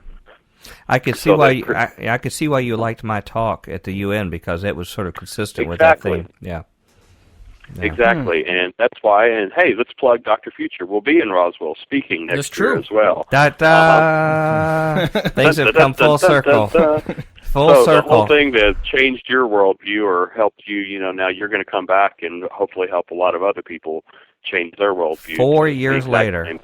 Well, I'm a walking testimony to the Ancient of Days, and I will be glad to make that clear when I'm there, because both the festival and the real Ancient Well, Days. that's in the real Ancient Days. And I'm just honored that you would consider me to be involved with any of those esteemed people, and it's just a real privilege. And I tell you, all you Futurians out there, we want to get a big convoy heading out to Roswell. I cannot come on down, get a bus. Cannot think of a more enjoyable trip. Just heading right over I-40, just hopping on I-40 and setting the cruise control on, lean in, and we will have a great time. We have airplanes that fly into Roswell now too. Is that right? Do Nashville to Dallas, Dallas to Roswell. Wow, yeah, amazing. It used to be you had to go through Albuquerque and drive down. Do you remember that? Yes. Well, that was you can fly in. Well, I tell you what, I recommend. I took a convertible down through the desert out there, and that was almost unearthly. Just the changes in the temperature and environment going out to Roswell. It's just one of those things that's hard to explain. Go see the pictures at futurequake.com, and you'll be able to see what I'm talking about. In closing, we just got basically a minute or two here.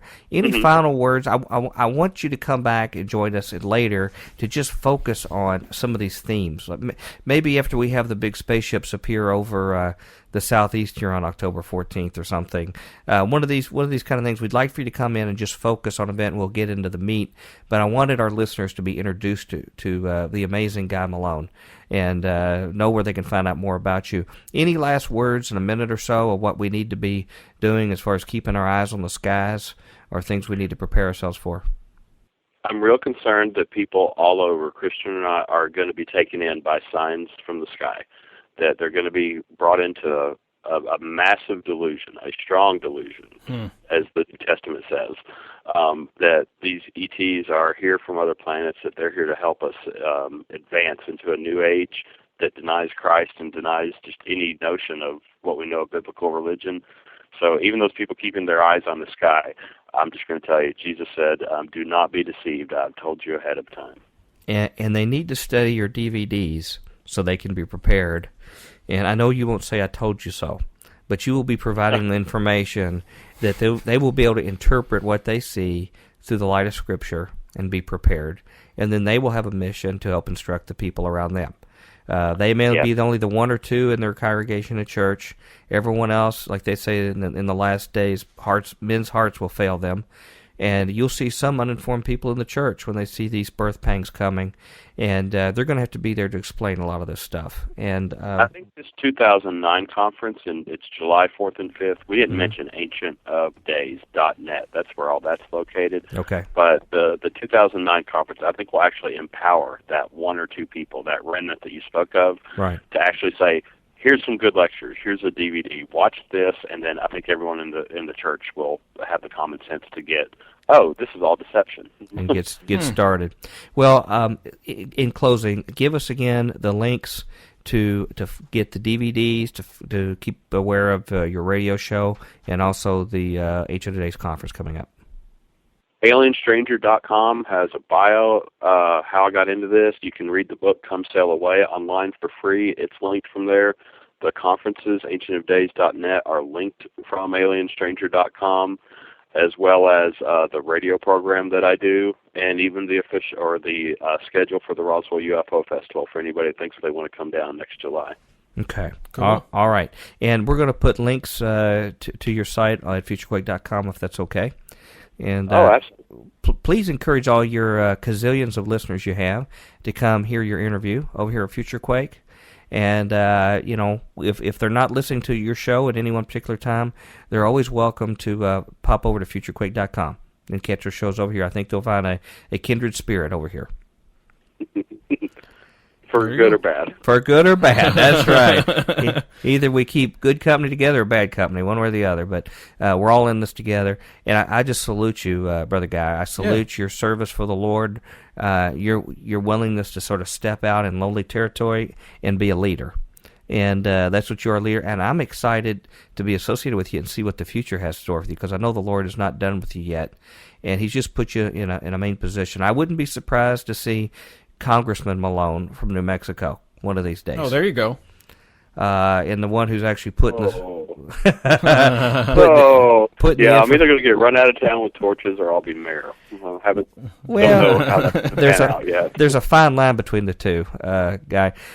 Well, Brother Guy, we've got to run, but thank you so much. I appreciate your time spent with us. You're welcome anytime, and in between your extremely busy show and your other ministries you have, we'd love for you to come back either for a long or short period and update us what's going on out at Ground Zero where you are. Right on. I appreciate it, man. It's been a fantastic interview, and always good talking to you. It's been too long, brother. Yeah. Well, God bless you, and we'll be in touch with you soon. Welcome back to the Future Quake Show. I am Dr. Future. And I'm Tom Bionic. And it's Friday, and that means it's time for, I always quiz you, Lunch. No, we already had lunch. Tomorrow's Tremors, or today's review of the Future's news. All right. And we've got lots of stuff to talk about. We got more stuff to talk about than we have time. Yeah. So why don't you just go? Why don't you get started? You want to jump right into it? Jump right in. Okay. Well, you want to stir up the hornet's nest right off the bat? Tell you what, I got my baseball bat. Let's just take a good swing at it. You do a story first, all right, because I'm going to do two in a row. All right, that's right. Sorry, ladies and gentlemen. Yeah. Not that we have time to arrange this beforehand. Yeah. So let's just jump right into the news. Give us a good story here. All right. Anglicans apologize to Darwin. Nice. Great. Awesome. Some say the Archbishop of Canterbury, Rowan Williams, is making a monkey of himself. By the way, that's from World apology to World Charles Daily. Darwin. Yes, it is. I didn't mean to interrupt. It's okay. Just give our source. But you don't give your source all the time. Well, I pointed out. All right. Well, from now on, I'm not letting you fall. Sorry. It's always. You better have new sources every single time. Oh, I think I got Tom upset. Yeah. Anyway, so the Archbishop, you got me all flustered. I know. Some say the Archbishop of Canterbury, Rowan Williams, is making a monkey of himself with a half-baked apology to Charles Darwin for misunderstanding the author of Origin of Species 126 years after his death. Okay. Nevertheless, that's just what the Church of England plans to do today, and they're making an act of contrition to the godfather of evolution. Well, that's weird. Mm-hmm. The church is also eager to counter the view I'm that sure he'll appreciate that wherever he is today. Dead 200 years and everything. Mm-hmm. Yeah. And in Sheol, would you guess, or Hades? Well, maybe. Well, let's hope he made a deathbed confession. Okay. Yeah. Officials of the church said senior bishops wanted to atone for the vilification heaped on Darwin by their predecessors. All right. Well, at least I think it'd be cooler if they just apologized to the godfather of soul instead of the godfather of evolution. James Brown is sorry for not, well, he feels good, all right. Yeah. With the big payback. He knew that he would. Okay. Yeah. Charles Darwin, 200 years from your birth in 1809, the Church of England owes you an apology for misunderstanding you, and by getting your first reaction wrong, encouraging others to misunderstand you still, says the statement. But the struggle of your reputation is not over yet, and the problem is not just your religious opponents, but those who falsely claim you in support of their own interests. The statement is written by Reverend Dr. Malcolm Brown, the Director of Mission and Public Affairs to the Archbishop's Council headed by Williams. People and institutions make mistakes, and Christian people and churches are no exception. When a big new idea emerges that changes the way people look at the world, it's easy to feel that every old idea, every certainty is under attack, and then to do battle against the new insights. The church made that mistake with Galileo's astronomy, and has since realized its error. Some church people did it again in the 1860s with Charles Darwin's theory of natural selection. So it is important to think again about Darwin's impact on religious thinking then and now. To that I would say, it's my understanding that Darwin's family and Westwood's family and Huxley, and there was another gentleman there that was that was big in this. They all decided that because they understood Darwinism and nobody else did, their genes were actually great, and so they started interbreeding together, right? And they only could marry within their families, the four families, and within 2 generations, 80% of the kids were born with severe handicaps. And that's what eugenics gives you. Yes. While at the same time, what our dear friend Darwin here provided was the ground rules for basically the eugenics effort that Hitler did. He built it on the shoulders of Darwin. Well, in our own country, and eugenics to be fair, were very popular in the 20s. That was okay. They 20s. funded. I understand the Ford Foundation funded Hitler and his work in eugenics. So maybe he's just thanking him for all those great contributions to society. Yeah, killing people that weren't morally survival quote, of the fittest. Yeah, morally as high a standard as the people with the needles and the chemicals. Right. Nice. I suggest everyone go to documentary night and see Megiddo 2. Yes. To understand this is talked about. Yeah. At the Will this be Anchor. aired? Will this be aired during that time or no? We're going to be close on that. If Okay. not, get it. All right. It's available. Yes. Andrew Darwin, a great-grandson of the eminent scientist, said he was bemused by the apology, which seemed pointless. Well, boy, that's intelligent. Why bother, he said. When an apology is made about after 200 years, it's not so much to right a wrong, but to make the person of the organization making the apology feel better. And the first truth of the whole the whole article. Thing. Yeah. Right. Yeah. I mean, a story like that makes me just want to rent my clothes. It's said in sackcloth and ashes. Yeah, it's just ridiculous. I mean, what else are they going to embrace Molech next? Or is it going to bring an Asherah pole and set it up in church? Well, at this point, nothing would surprise me. I mean, embrace something so godless. Oh, sure. As that. Sure. And against the teachings of the... Now, if you want to have debates on how old the earth is and the true understanding of Genesis and stuff, I'm a pretty open-minded guy. As long as our final endpoint is the Bible is a faithful account. And we're only limited by our, our understanding and grasping it. But something like that is definitively atheistic in nature. Well, sure, but you can look at outside of the United States. You can look at a lot of great things. The Catholic Church has the Temple of Bones there in Italy, made from the bones of all sorts of people. It's totally satanic looking. Wow, and I've never even seen that in a AAA book. Yeah, well, you got to get the AAA Italy book. The first page says, "Drive to the New York Harbor." Okay. The Temple of Bones, is that what it's called? Yes. Okay. Yeah. Wow. It's the whole temple's made entirely out of human bones. It's like, way to worship the Lord. Place. Yeah, way to worship the Lord. Human Paul Pot would really enjoy that. The Khmer Rouge.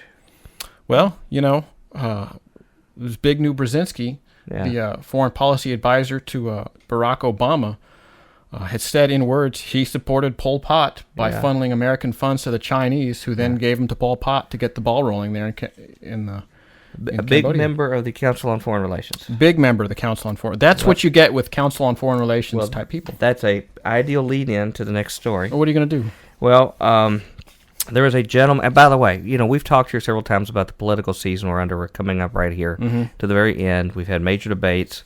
We are out there on the edge beyond the rank and file evangelicals in that we are highly suspicious of McCain, basically just on his record and what he says. That's all we have to go on is his track record. And we have raised a lot of suspicions as well as a lot of our guests. Well, he did. We got heat from it sometimes from people, but not so much our listeners on the show. Well, he did cop to flying a plane intoxicated. Well, and being a serial... Sure. adulterer. Sure. But, he's our morals champion. But anyway, regardless of that, we have tried to get a number of people on. And, in fact, one of them who we've not aired yet, but will be, it's a great big name, someone who has written an earth-shattering book on this subject. We're going to have on our show very soon. It's already been recorded. We're just waiting to program it.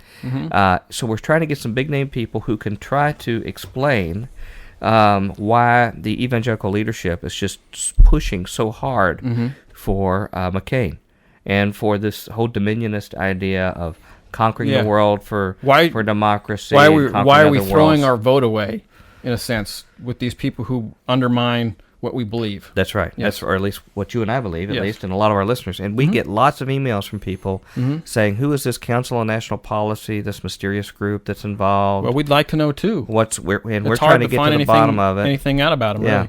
And so I started the process of trying to invite some of these big-name people on our show. And one of the people I invited was Dr. Richard Land, who is the president of the Ethics and Religious Liberty Commission of the Southern Baptist Convention. Extremely high profile. You'll see him anywhere on TV, the Colbert Report, major news shows. He is really the media arm, de facto media arm, as it's come out of the Southern Baptist Convention. One of the biggest names in evangelical circles of arguing. And in fact, their own group talks about it as a public policy group. It's sort of euphemism for political arm. Well, is that allowed under 501(c)(3)? It's a good question. It's a good question if it is or not. But they are pushing a certain political platform under the guise of a religious group. And I speak, and I'll confess to you here, I until just recently, a couple years ago, I was a Southern Baptist practicing my whole life. I love my fellow Southern Baptist people. I've had good Bible teaching in the past. I'll say in the past at churches like that. Good pastors, and by and large, the rank and file are very wonderful Bible-believing people that I love and are dear friends and brothers and sisters in the Lord. However, I'm starting to have questions with a lot of our evangelical leadership, and these folks are no exception. And particularly, I'll just say questions that I'd like to address before I draw conclusions.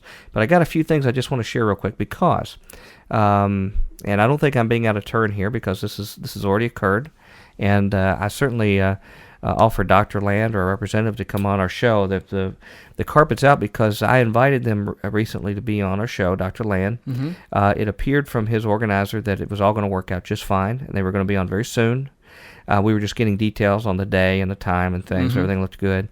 For some reason, after some time, there was an about face, and they just said, we're going to take a pass on being on your show. Now, I can't say whether it was just scheduling conflict, although there was no willingness. I asked for an alternative date, never got an alternative date. There was no willingness to reschedule it. They said that basically they have real busy, people to be with, so evidently we're too low tier, even though we're in town. They said we're... Well, I mean, there's only so much of it, and there's a little bit I understand of that, but the message came out, we're down the list. Yeah. I don't know if they heard our show in the period of time, and that may have changed their mind. I really don't know, and I'd love to have them on the show to explain it, because I want to be fair and reasonable. But since we can't have Dr. Land on, and I wanted to talk about some of the things he's done since he's been really big in the news lately, at least I thought I could do is read something that he wrote and have a little discussion about it, if you don't mind. Yeah.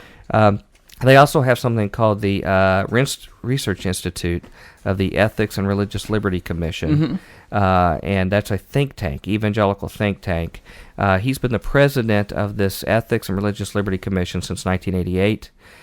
He also hosts several radio shows. One of them's called Richard Land Live. You can go check it out at richardlandlive.com. But he's very, very high profile. Here was something he posted through the Baptist Press, and was circulated through the press just recently about voting. And actually, this was before we had really down-selected our candidates. This was prior to that period of time. Okay. This is out of Nashville, Tennessee. This is Dr. Land writing. He says, pastors and Christian leaders have a responsibility to teach the whole counsel of God, as the Apostle Paul says, in taking leave of the Ephesian pastors. I declare to you today that I'm innocent of the blood of all men, for I have not hesitated to proclaim to you the whole will of God. This responsibility would include talking about what it means to be salt and light in the culture, and about where the Bible stands on issues challenging our society, such as contending for the sanctity of human life, from conception to natural death, and everywhere in between, the sanctity of marriage between a man and a woman, racial equality, racial reconciliation, and the perversion and degradation of human sexuality. In pastoral leadership in the church, one must make sure God's people understand what the Bible has to say about these issues, in season and out of season. And So anyway, I'm going to skip over some of these things just because of time, but just a couple points I'm making. I'm not trying to skip over things I don't want to share with about them. It's just for time. But if anybody wants the full information, I can put the link up if they need it. It says encouraging members to register to vote and then urging them to become informed voters is clearly within the purview of the faith community. Really? Well, that's what it says. Okay. And it says determining candidates' standings on moral issues should be a primary consideration. Determining how the candidate's policy positions will benefit an individual personally, i.e. tax policies, should always be a secondary consideration. Now, I think it could be debatable on whether how the state handles taxation could or could not be a moral issue. Whether they use tax to another form of tyranny. I'd like to see how he people. explains that. That's an interesting. I don't know. I mean, I'm trying to get the benefit of the doubt as Okay. he's talking about things like gay marriage and abortion and stuff Sure. like that versus economic issues. But what we have here is a complete mess on our hands financially. Well, it's so ironic this week where we've had total manipulation of our government and the stock market, and there have people who have lost their shirt, not because they were not wise and knew what the economy is, because they messed with the whole game, the whole economics this week artificially, and there are losers. There's not all winners in this. Yeah, week. sure. There were Well, losers in what the government did. You know, and like with Russia, with the Russian stock market dropping 60%, or maybe it dropped to 60%. 60 was the big number. I haven't looked at it, but they closed it down the whole week. What happens if, because of tax policies, the whole underpinning of the Russian economy comes unglued, and then you have, anarchy or civil war? Right. Right. Then that statement doesn't ring true. Yeah, they're not disconnected in our opinion. Well, let me move on here. It says even with all this preparation, Christian voters may face an extremely difficult ethical dilemma. What if the candidates do not present clear and complete distinctions amongst themselves?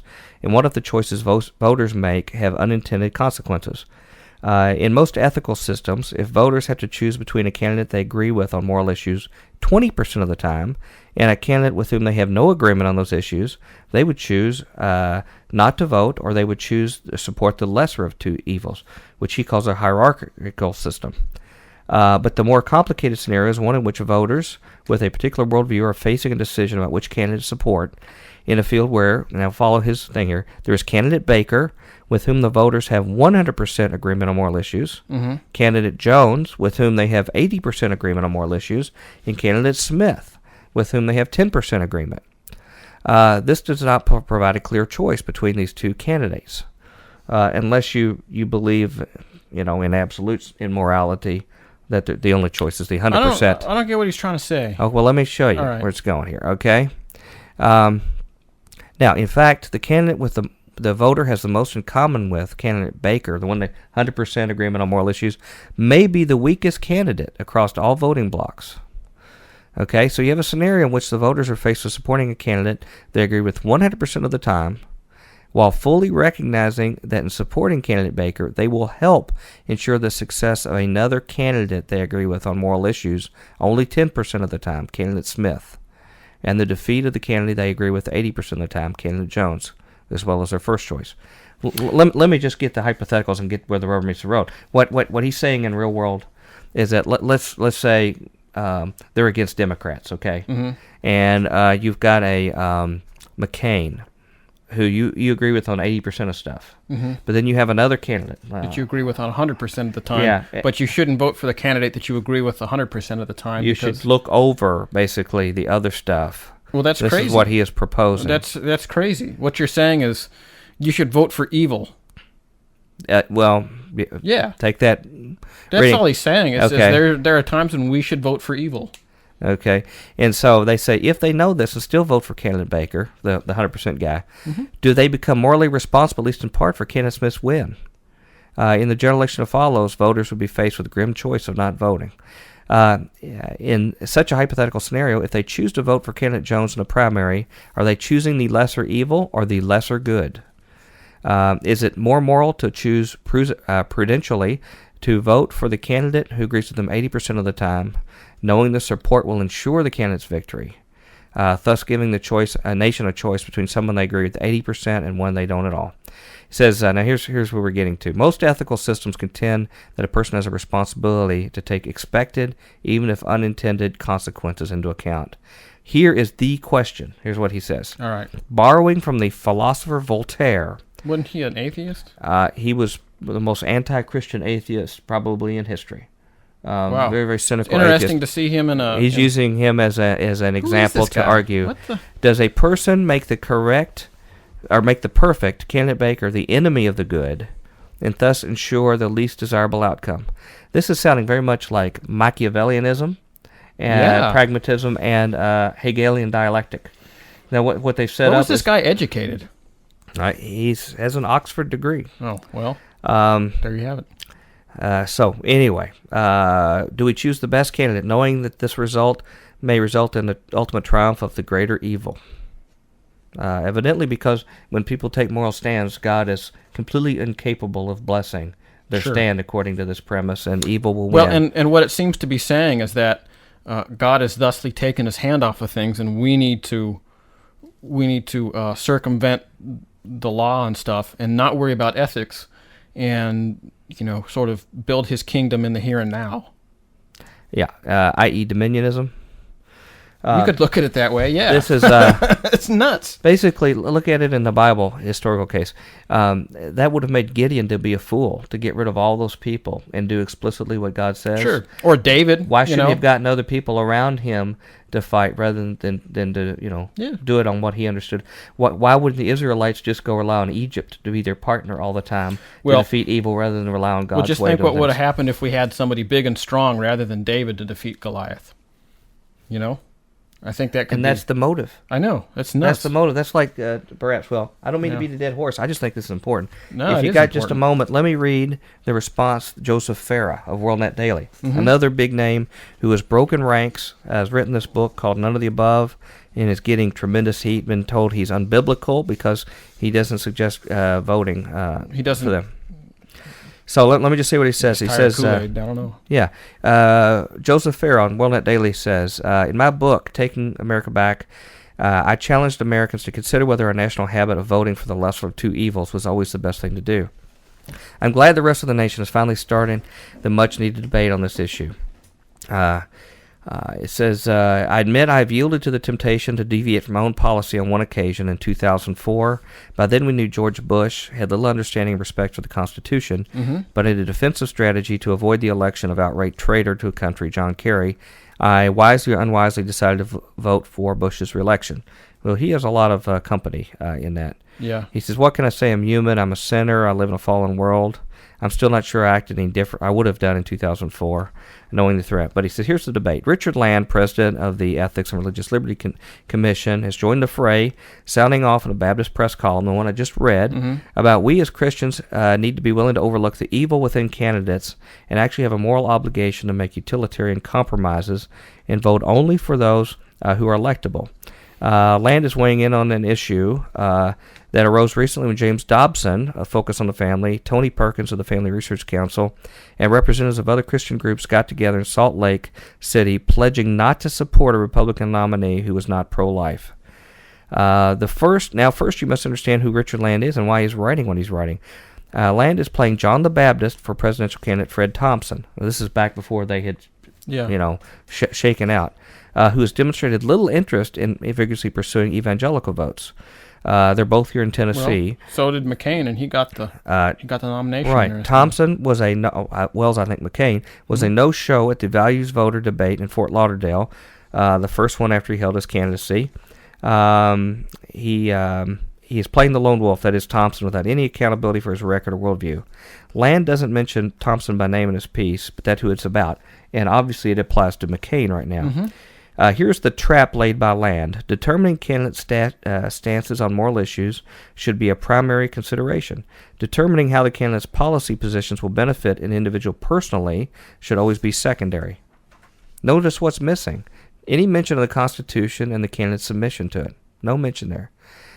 He makes a distinction between moral issues and tax policies. Let me explain. This is WorldNet Daily speaking, Joseph Farah. He says, let me explain. Tax policy is a moral issue. It is immoral to steal. Let's see. where I lost it. When the government uses force to take money from one person and give it to another, that's the moral equivalent of theft. Well, that's a very interesting statement given the fact that we've just bailed out a bunch of people for bad investments in the stock market as of Wednesday, I guess. Right, yeah. right. And he says here that Richard Land says we should consult the Bible for answers to questions. He says, I agree, but I don't see anywhere in the Bible where it says we should embrace a little bit of evil to avoid a greater evil. I don't see anywhere in the Bible where you are to embrace a little bit of leaven or to compromise with sin. You see where this thinking leads. It leads to gutless choices, a slow death, inexorably to a loss of freedom, a slippery slope of defeat and tyranny, the kind of moral relativism Christians should avoid. Well, what scares me, the thing that I listened to this, and I think Fair is right. Why isn't this being talked about more? Right. How come we're the only people that talk about this? Why is it? I'll wrap up here. I know we're at the end of the show here. Yeah. When Judge Roy Moore was taking a stand for the Constitution, Richard Land was publicly challenging Moore, explaining he disagreed with his tactics and strategy. And it sounds to me like Richard Land is more comfortable with the political status quo than standing up for truth, justice, and morality.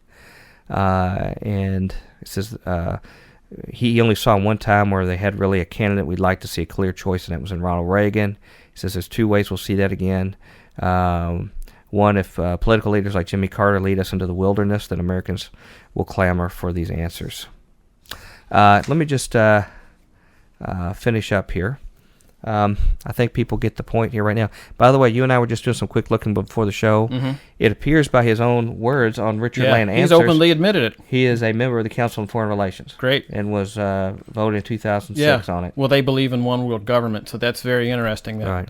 So I've got just a few seconds. If you would like to see Richard Land come on our show or answer some questions about the Council on National Policy and things he's doing, you can call him on his show, Richard Land Live, Saturdays from 11 to 2 Central Time at 888-324-8456. Or you can leave a voicemail at 888-324-8456, the same number. Wow. Any other time. Or you can call his publicist, Jill Martin, at 615-762-8401. Tell him you'd like to see him on Future Quake. And we got to go. All right. Let's get out of here. Okay, We're going to kick the hornet's nest, man. Sorry I went so late. Sorry about that. Now I'll tell them how they can get a hold of us. Yeah. Future Quake radio broadcasts are archived at www.futurequake.com, suitable for downloading or streaming, as well as other show information. Email Dr. Future and Tom Bionic at drfuture@futurequake.com. That's DRFUTURE at futurequake.com. Tell us your name, city, and radio station or internet, and if we can use your name on air. Comments on the show's topics or guests, or suggestions for future show topics or guests are most welcome. Dr. Future and Tom will discuss selected emails each week during the radio broadcast. Okay. Great. We're back. We got to say goodbye. I'm sorry, I didn't mean to go so long. I just thought that was important. It was good. It was you wanted to kick the hornet nest. You kicked it, man. Yeah. Well, I'm sure we'll be here. I don't have my bee suit though. I don't. God bless you, folks. Thank you for your faithfulness. We got lots of emails to read next time. Please pray for us after that. Big news going on.